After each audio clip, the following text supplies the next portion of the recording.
morning. I'm Erin Zwerko, the Director of Planning for the Town of Yarmouth. We're here today at the Yarmouth Town Landing to kick off the 6th Complanion event associated with the update of the comprehensive plan known as Plan Yarmouth. Right now, I'm at the Yarmouth Town Landing where we are doing observations on the high tide and submitting our details to the Gulf of Maine Research Institute. Later on this morning, we are in association with the Climate Action Board and their Rewild Yarmouth event. That event will include planting new native species at Picnic Point on the Royal River. Then later on this morning, we have tours of the Yarmouth Wastewater Treatment Plant with Chris Klein, the superintendent of the plant. And later on this afternoon, we have free canoe rentals at the East Elm Street location behind the History Center. So we hope that you enjoy the day and we'll see you out there. I'm here at the Yarmouth Town Landing on the Royal River to talk briefly about the community science project that the Town of Yarmouth is partnering with the Gulf of Maine Research Institute on. At a variety of locations throughout Yarmouth, including here at the Town Landing, we are asking community members to participate in this community science project. You'll see a sign like this one at the various locations. You can scan the QR code that's on the sign, and it'll take you to GMRI's website where you can sign up to participate in their ecosystem investigation network. So what you need to do is take some photos during high tide events or of evidence of high tide events, upload it to the GRMI website, and hit submit. It is a fun, interesting way that community members can participate and provide observations about flooding within our communities. So we encourage everyone to participate and check it out. There are 5 designated coastal flood monitoring sites in Yarmouth. The first one is here at the Yarmouth Town Landing, and you can find the others at the Cousins River Bridge from Sandy Point Beach, the Causeway to Little John Island, the Chebeague Transportation Ferry Terminal on Cousins Island, and the last spot is at the Cousins River Bridge at Route 1 by Days Lobster. So when you visit any of the 5 monitoring locations or one of your other favorite locations in Yarmouth, take a couple of photos of what you're observing of the high tide. From there, browse to investigate.gmri.org and you can register for an account to participate in the community science project. Don't forget to take observations about what you're seeing on the ground, evidence of high tide events, and other interesting observations. And once you complete the form, you'll have contributed as a community science leader to this important project. Thank you. I'm Meddy Smith and I'm the Sustainability Coordinator for the Town of Yarmouth. Today I'm joined by some volunteers and we are planting native pollinator-friendly plants down at Royal River Park. We're in an area that was recently cleared of invasive species by the Parks and Lands crew. And so we're filling it with native plants and flowers to bring in more pollinators and help stabilize the shoreline of the Royal River. And so we're hoping it is serving as an example for residents and businesses and others to incorporate more sustainable landscaping in their own landscapes. The plants that we're planting here are complementing the trees and shrubs that the Parks and Lands folks have already planted. And we're going for an overplanting kind of technique so that everything we're planting will grow up and crowd each other out and naturalize right on the banks of the river, and so that it will create a more natural and friendly habitat for critters in the river and birds and pollinators, and it will help kind of make this area more native friendly. The comprehensive plan, folks are hosting a whole bunch of events today, the Drop Me in the Water kind of campaign, and this is related because we're here on the Royal River and we're supporting the river ecosystem, and the work that I'm doing with volunteers is funded by a grant from the Casco Bay Estuary Partnership, and so we got a grant from them to purchase these plants and help restore the ecosystem right on the river. So it's all connected to the water. So we have some kids crafts here today. We have seed bombs and bee houses so that kids are just playing around making these kind of habitats and different food sources that they can take home and spread in their own yard. And those are just kind of fun and accessible ways for kids and families to engage in what it means to support our native ecosystems, our pollinators and our bees and birds and butterflies. And we're also letting folks take home little native perennial seedlings and little garden signs that are designed by a Yarmouth High School student. I would say it's very important to do this kind of work, and I would really encourage Yarmouth residents and folks to really engage in native ecosystems and learn more through local resources like Wild Seed Project and Maine Audubon and the Casco Bay Estuary Partnership. There's so much information out there, and it can be a really fun way to get to know nature and get outside while supporting our planet's health. Since we're down on the banks of the Royal River, we've got some really kind of sandy, clayey soil. I'm not the soil expert, but I know that once everything grows up, it'll be pretty shaded. So we're planting things that like to be in moist clay soil and that can be shaded out. We also have some patches of sun where we're planting bee balm, echinacea or coneflower, lupins, and things like that. So we've got quite a mix of different plants we're throwing in here. I think we're having a really fun time, and I would just encourage folks to get out and learn more about native plants and how they can be a real service to the environment, and experiment with using whatever landscape you have access to really support the native ecosystem. The turnout has been really great. We have some young families here enjoying our crafts. We have volunteers that are helping us get all these amazing plants in the ground, and we're grateful for folks for showing up on what has turned out to be a little bit of a cloudy and rainy day, so it's been great.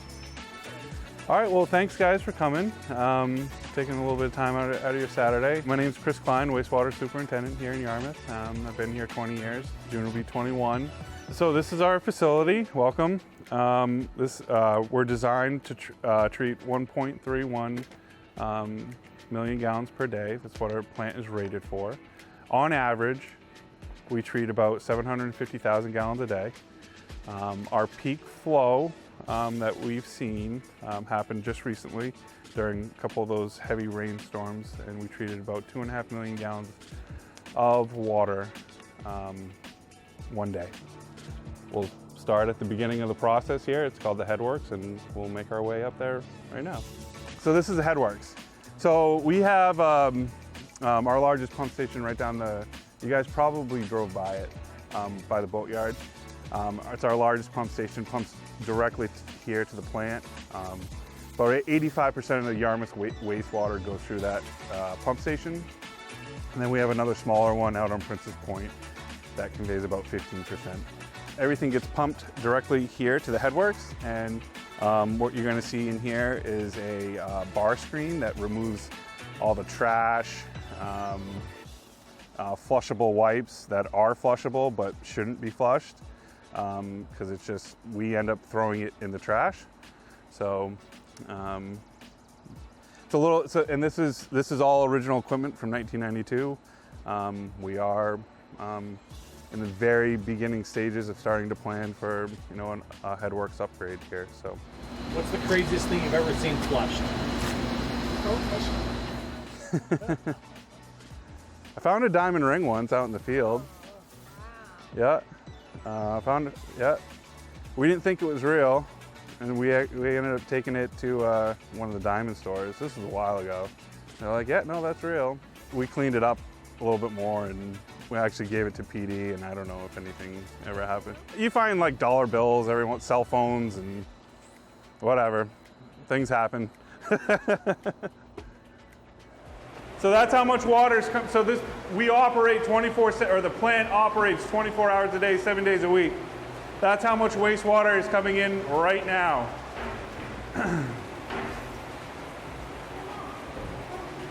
Here's the bar rack, and this is what removes any trash or anything that's not supposed to be.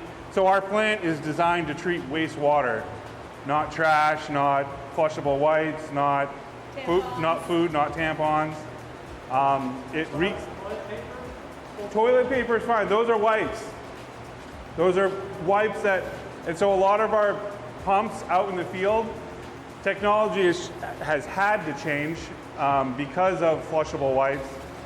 those are wipes that we have a lot of grinder pumps out, like what you said. You got to have grinder pumps. We never used to have them until flushable wipes and people started flushing trash and all that stuff. But now we have to, so those pumps will get everything here. Just get it here, then we'll screen it out here. So those are flushable wipes that have been twisted up, ground up through a grinder pump, and then pushed through several times to the pump. 3 P's, poop, pee, toilet paper. That's all you're supposed to put down the drain, that's it. And we can now run it, so this thing's gonna turn on. It's gonna be a little loud, but not, it just a heads up, yep. Yep. So that's gonna come down.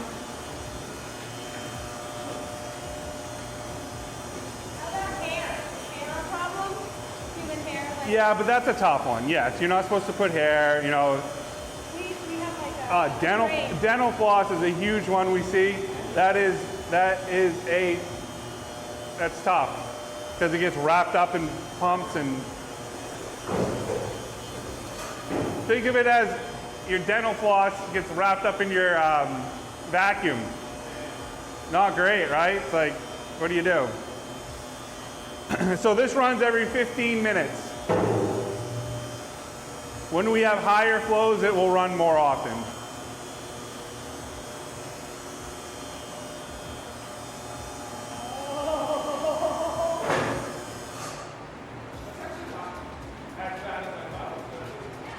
So every day, and we don't catch it, so this is old technology. This is from '92. There's a lot better ones out there now. We don't get it all. Twice a year, we have to go into our digester, which you'll see, and we have to physically remove all the wipes and trash, which is its final resting spot. It slips through here. And it slips through here. So every day we have about half a barrel, and we have to take it out, we put it in the dumpster, go from there. So. Yarmouth went through a significant upgrade in 1992. So this was operational in '92. And what you see over here is what the upgrade was. So it's an IMCO carousel system. But yes, inoperable. Our long-term goal, Judy, is to get a sister carousel system so that we can, because currently right now we have no way of taking this tank, our aeration basin, offline.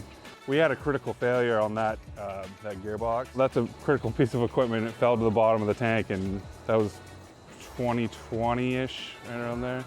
But yeah, we had to get divers in here to pull the broken shaft out. And then once we got that out, we went through the process with Ovivo to order a new gearbox, motor, and shaft, and impeller. And then they had to come back and they had to float it back in, and we had to reattach it. And we were concerned that, you know, our treatment may go down, and it did at the very, very end. But once, you know, our BOD started going down a little bit, and at the very end of it, I think we were at like 92%. That motor, I mean, these don't run full speed all the time, but that one ran full speed for 3.5 months. Not ideal, and that's all brand new now, but yeah. So we were able to compensate for it and provide it with, so we're not quite there yet, but these guys kind of know what's going on and stuff. So this aeration provides air for all our, bacteria, microorganisms. They break down they eat the food and break down stuff that comes into the plant, and they need air. So we were able to, that one unit was able to provide enough air for that bacteria to stay alive and do their job. So this is what failed. Wow. Yeah, the shaft broke right off. It was a Sunday night because we could see it on the trends, and we were doing our morning walk around. That you could still see that turning. It broke off in the bottom. But no water was, nothing, and it took us a minute. We're like, what's going on? So we went and looked at like the amps. Everything's like weird. It's like running no amps. The motor's running. And then actually Tim, our on-call operator here, he got in here, he stuck his head down in there, and I'm walking back up there and he just goes, it's gone. But so this is our aeration basin. These units provide oxygen for all the bacteria that are in here that lives. Some people call wastewater operators farmers, bug farmers, and that's essentially what we're doing right here. We're keeping bugs alive so that they can break down and eat. The raw wastewater comes in, provides food for the bugs. They eat. You can't see them, they're microscopic, but that's, it's where the biological process happens right here.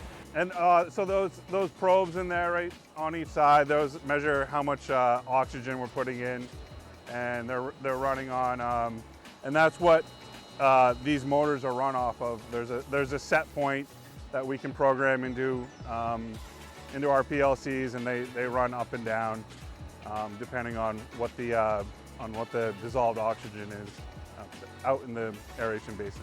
Those two floats, there's one here, one over there. They're measuring the dissolved oxygen. So the bacteria and bugs, they need oxygen to survive. Otherwise they die. If we did not provide enough oxygen, it would turn septic, like a septic tank, right? So, but we're activated. This is an activated sludge plant, and these are all run. Those DO probes control the speed of these motors. It's on a set point. So we're at 2 parts per million. So if for some reason these are running a little fast and we go up above 2, they'll start to slow down. So that mixed liquor, sludge, however you want to look at it, it flows into here, gravity feeds into here. And then I actually have a sample of it in our lab. So in these tanks, at the bottom of these tanks is a sludge blanket or sludge layer. And we generally run between 1 and 2 feet. So this is where everything kind of slows down for a little bit, and it allows the sludge to settle out. So what you're looking at is like gray water, but it's part of the first part of the separation. So in the bottom of this tank, we have about a 1 to 2 foot layer of sludge that gets pumped 24 hours a day back up to the aeration basin. And then in the morning hours, we will waste some of it into our digester. And that's how we kind of keep a happy medium between there's a food to mass ratio that we have to follow. If you have too much food, our bugs aren't happy. If there's not enough food, they're not happy, and it's a spiral effect. It just affects our quality effluent. But if we keep it right where the plant likes to be happy, provide them with enough food, enough oxygen, the plant runs well. We're pumping the sludge back up to the aeration, and then we waste some of it. We waste the old bugs, and that's what becomes kind of like our biosolids, which is a little bit farther down in the process. And that water is overflowing on the sides here, and it's getting gravity fed. It just runs gravity into that corner. Right, so that's a scum arm, and then what that does is just to collect the stuff on the top. That sludge is getting pumped back up there. Some of it's getting wasted over into that tank. The water, the gray water that's on top of the sludge blanket is overflowing over the weirs and coming into here. So it's flowing through here, and this is where we inject our sodium hypochlorite, which is just bleach, chlorine. We go through about 30 to 40 gallons of bleach a day. and so that disinfects our wastewater. So here's our contact tank. It's a big mixer here, so it mixes up everything. And then as we move forward through here, we have 3 contact tanks that allow the sodium hypochlorite contact time to kill all the bacteria on an average flow day. These tanks provide us with about 45 minutes per tank of contact time. So we have 3 tanks. As our flow goes up, our contact time goes down. If we have real low flows, our contact time goes down. During high flows, we will go through more chlorine, and so our contact time does go down, but we're generally always in compliance of our permit. It's a really good, resilient plant, even during bad times, bad storms. Our 3rd contact tank is under this building right here. It's another maze, but this is where we keep our bisulfite. And that chemical dechlorinates our wastewater so that we can send it out to the river. And I can show you how much water we're actually putting out into the river right here, and I can show you a sample of it. Before we can discharge our wastewater, we need to make sure that there's basically no chlorine in it. We have high levels of chlorine on the front end. As it goes through the system, it starts to dissipate, and we have analyzers that tell us,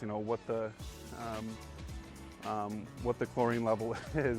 There's another analyzer that tells us that there's no chlorine left. It's called bisulfite analyzer. So as long as we have some bisulfite present, there's no chlorine in there. And we have to monitor this. We monitor it every day through our lab testing and all that stuff. So I will show you. So this is our bisulfite tank right here. And we don't have very many people, so you can take a look right in there. And that's what's going out into the river right now. So that's we got raw wastewater coming in, and then this is what we're putting out into the river. So that's our final product right there. We adjust our wasting rates on how our plant responds, but generally, on average, we waste 10 to 15,000 gallons of sludge a day into this tank. And then, so over the course of 2 to 3 weeks, this tank will slowly start to fill up. And then we're actually about ready to start, we're going to be starting on Monday, our processing, dewatering of this sludge, where we apply polymer to the sludge, and we run it through a screw press, and which gives us a sludge cake. And that's our final product. That's the end all be all. So this is our pump galley. We're probably about 20 feet below grade here. This is kind of where everything gets shifted around outside the plant. Over behind me, the tan pipes, those are return activated sludge pumps. They run 24 hours a day, 7 days a week. And what those do is they pull sludge from our clarifiers and return that sludge back to our aeration basin for food, for the organisms that are coming into the plant. Right beside me are our waste pumps. What these pumps do is they pump waste sludge from our clarifier as well, and it pumps it to our digester, which you saw earlier on. And when our digester fills up with waste sludge, that's when it's time to fire up the dewatering units. The 2 other blue pumps that are off to my farther right, those are the pumps that feed the 2 Huber screw presses. And above me is where the polymer is injected prior to entry of the Huber screw presses. over the past 5-6 years, mainly on the return activated sludge side. We've lost probably 4 or 5 valves due to grit. Grit is inorganic material that doesn't break down in the wastewater process. Sand, gravel, material that doesn't break down, hard abrasive material. And what you're seeing in this room, a majority of it is 32 years old. Still operating from the last upgrade in 1992. So we've lost several valves over the past 5-6 years. And when a valve breaks, that needs to be replaced pretty quickly. We do have redundancies where we can take a section of pipe offline, but everything down here is pretty critical to be able to be ready to go when we need it. So when a valve breaks, that's a big deal.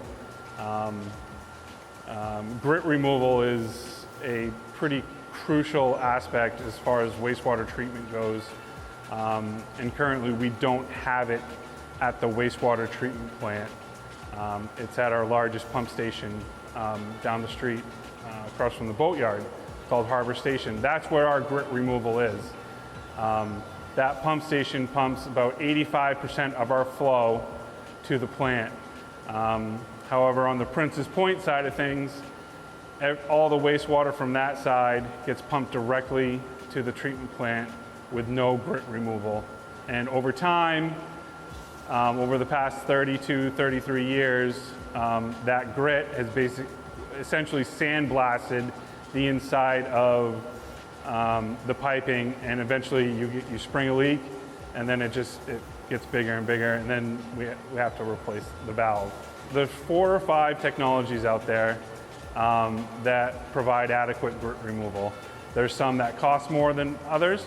There's others that are just a basic tank where the wastewater slows down.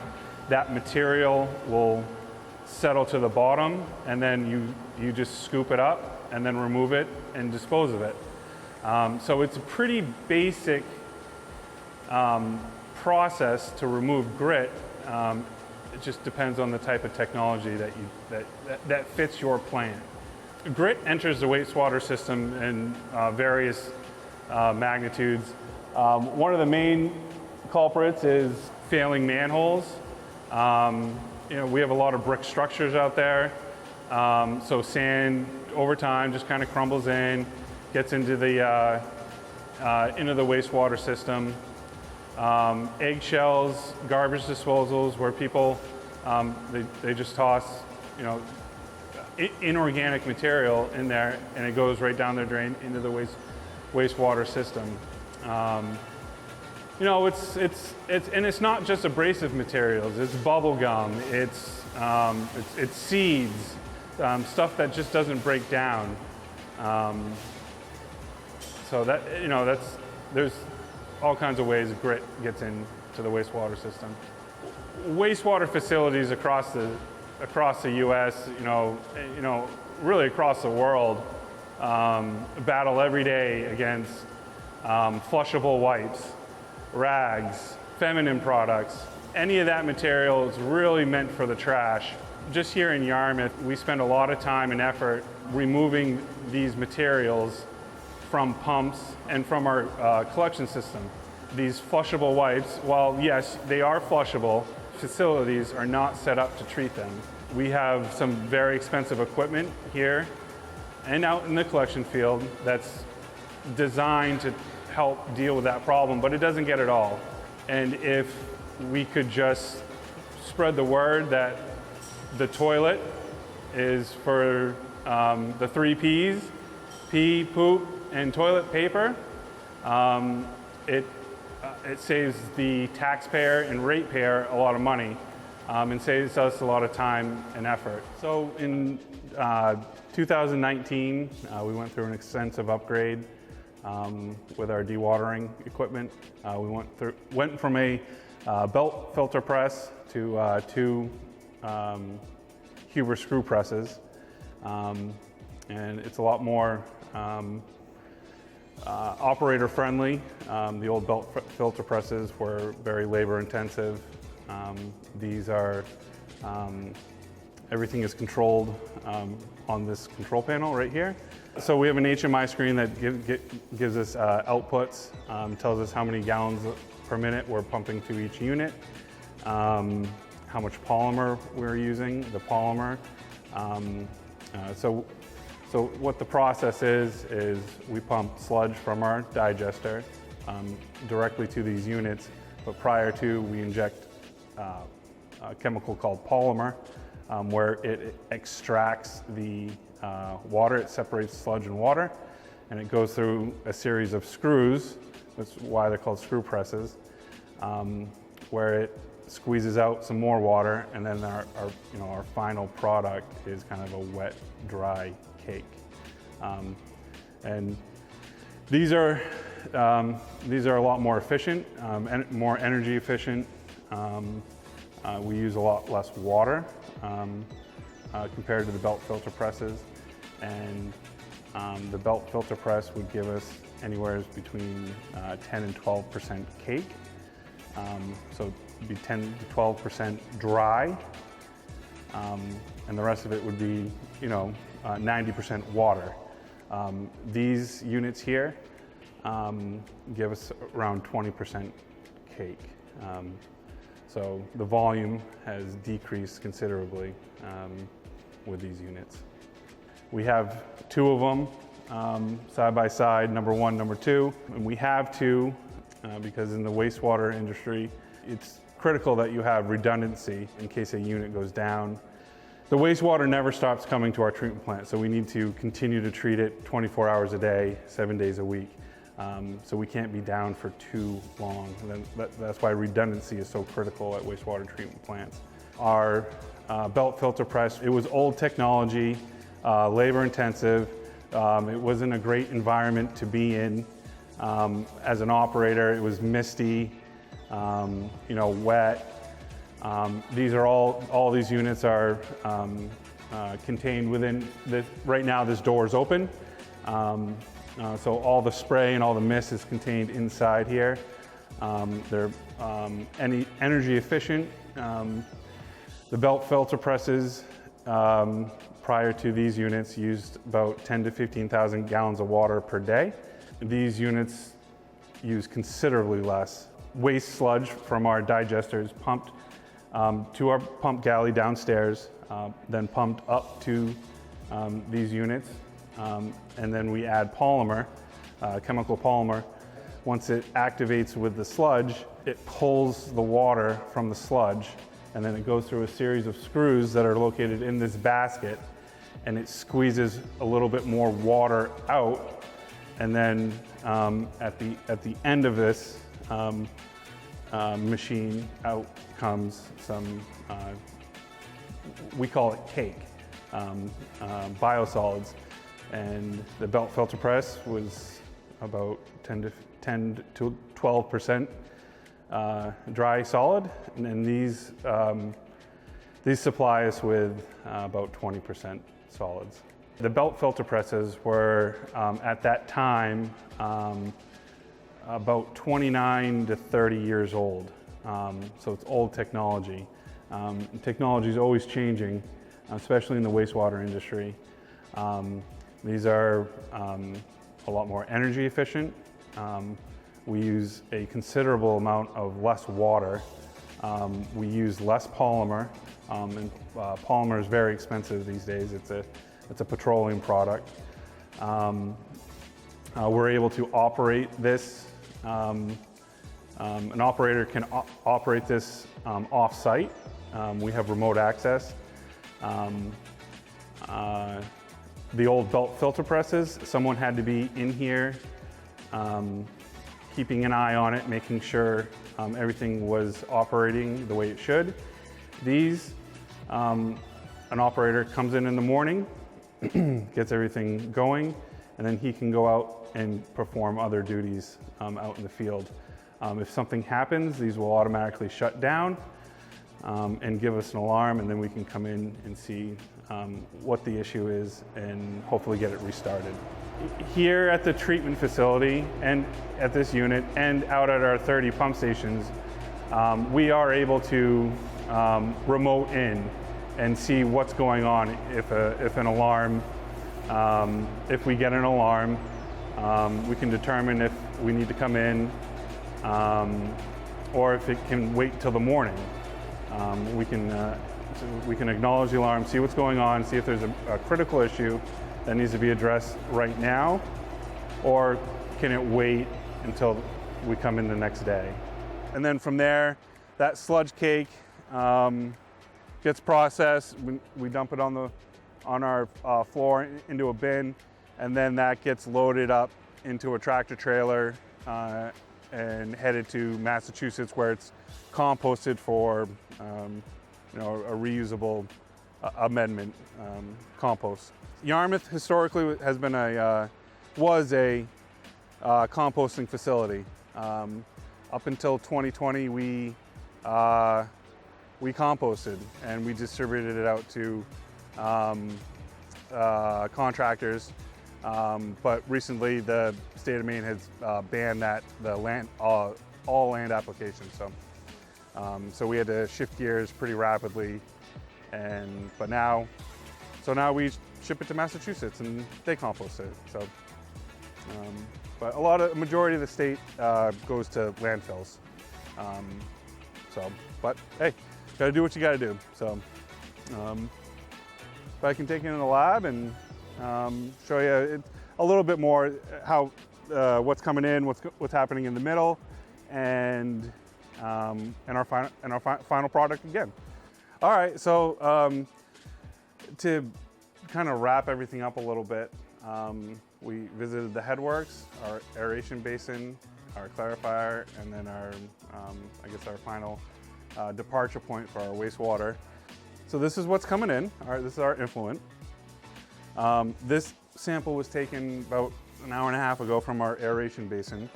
So this is what's happening in the clarifier, so to speak. So here's our sludge blanket that I was referring to. And this is what is happening on top of it. So that water is overflowing from the clarifiers and then getting chlorinated and then dechlorinated and then out to the river. And this is one of the tests that we have to do every day. But so like that's the clarifier, and then you can. But so and then this is kind of what it looks like in the aeration basin, right? It's all mixed up. It's brown, and then again, this is our final product right here. So again, my name is Chris Klein, Superintendent of Wastewater here in Yarmouth. I'd like to take a minute and thank you for watching. I'd like to leave you with one reminder to please be mindful and not flush wipes down the toilet. They belong in the trash, and that's really that's all that we do when we have to go out and retrieve them out of pumps. I would love for anyone that is interested to reach out in my contact information at the end of this video. If they would like to schedule a tour with me, I'd be happy to show anyone around. Thank you for watching. Hi, I'm Julie Dabowski. I'm the Yarmouth Assistant Planner, and today is our probably last companion or Complanion event, as we've been calling them. And today, Drop Me in the Water was to help connect people to the water and to learn about all the different infrastructure, both built and natural, that goes into it. So this morning, first thing in the morning, our planning director, Erin, was down at the town landing for a coastal flooding meetup as part of the Gulf of Maine Research Institute's Citizen Scientist Project. And then after that, we had native plant planting over in Royal River Park with Maddie Smith, a sustainability coordinator, and members of the Climate Action Plan, now Task Force Combination Board. And there was a kids family fun fair. We had a tour of a wastewater treatment plant. which is incredibly important, essential. I can't use enough big words to explain how important it is, and all of the science that goes on behind it, what happens after you flush the toilet and how it comes out pristine into the water. And we got super lucky because there is DEP staff there today too, so extra nerdy. And then here at the water, and you know, I just fell in and all I could think of was like, oh, I know how clean it is now as opposed to how it used to be. So it's super exciting. So today, thanks to Yarmouth Community Services, we had free canoe rentals. And these are actually here all the time for folks to reserve. But today we had it free. The idea being just after you see the magic that happens at the wastewater treatment plant, you get to actually go into water that, you know, as we are standing here at the Yarmouth History Center, we've learned through the other companion events just how gross and industrial the water was at one point. So it is kind of amazing, and it is such an asset to the community and a natural resource that everybody cherishes. So you can see here the Royal River Water Trail. There are various points throughout town to get into the water, whether I've seen kids swimming here, you know, so whether by boat or just, you know, staying cool. And there's just lots of fun things to do. So get in the water, folks. So the other reason that we held this event on May 18th is because this week is National Public Water Infrastructure Week. So all across the country, different wastewater treatment plants, water districts, sewers, you name it, are coming together to open their doors to teach people about the essential infrastructure that carries water from your bathrooms and your sinks that's clean. And we are very lucky. Yarmouth's Water District, which is a separate entity from the town, has amazing water, but everybody should know that it's ground, it's well aquifers, so we all have to be very careful of what we're putting into the ground. So there's wonderful resources out there from the Cumberland County Soil and Water Conservation District about that, through yardscaping, which is what, you know, Medi's group was doing also this morning, and ways that we can think blue about the whole system of our waterworks. So in addition to the water infrastructure, this year's also marks the 50th anniversary of the Clean Water Drinking Act. So we all can turn on our taps and have amazing, delicious water that's safe. So that's another reason why we're having all this water-related, these confluences of water-related activities. So everybody can see literally how that everything just flows together in town.